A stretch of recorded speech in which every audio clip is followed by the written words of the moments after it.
Hi, my name is Claire, and my company is called Renre Automated Solutions Limited. So we offer solutions for poultry farming. We automate farmers. We import and distribute layers cages. We also rear day-old birds on behalf of customers who do not want to rear day-old birds for them until they are mature at 4 months. A mature bird is called a pullet. So we have customers who want to buy cages, and they also want to buy the pullet so that when we deliver the equipment and the birds, they just start collecting eggs. However, today I would like to talk about brooding. What is brooding and what is a brooder? Because many people think brooding is very complex. Brooding is not complex, it is very simple. A brooder is a heated enclosure where the old chicks are kept warm during their early days. What else do you need for a brooder? You need a heat source.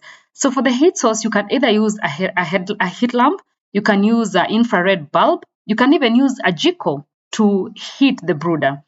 The other thing that you need is bedding materials. So here in Kenya, what we do is that we use the wood shavings. That is what we use for the bedding material for the chicks. And then you need feeders where you're gonna be putting your food for the chicks. You need waterers where you'll be putting clean water for your chicks. You also need a thermometer so that you can be able to check the temperatures inside the brooder. The temperatures inside the brooder, you must ensure that they are within the optimal range for the chicks. So normally we say from day old, they need a 95 degrees centigrade. That is the required temperature within the room. And then you also need a light source.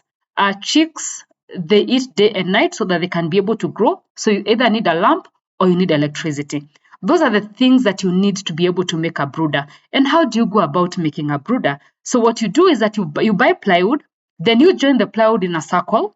Once you join the plywood in a circle, and then you start with a small circle depending on the number of chicks that you have, and then you will go expanding the circle of the brooder as the chicks grow.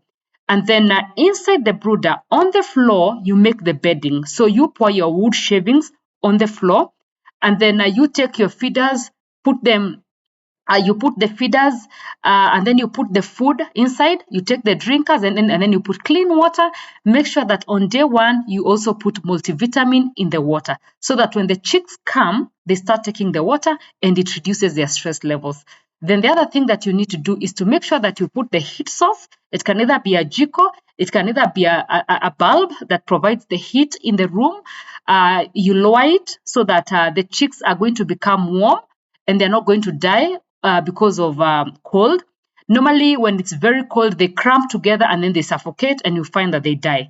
Then the other thing that you need to do is to ensure that there's light. Yeah, you have to ensure that you have light in the room throughout.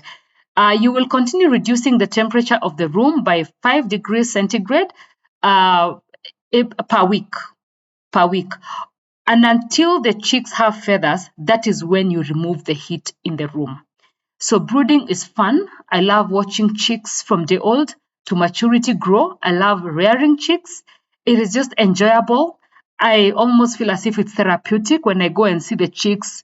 And every day you can see a different change. You can see they've grown. You can see the feathers coming out. It's really enjoyable. I would encourage us to try brooding.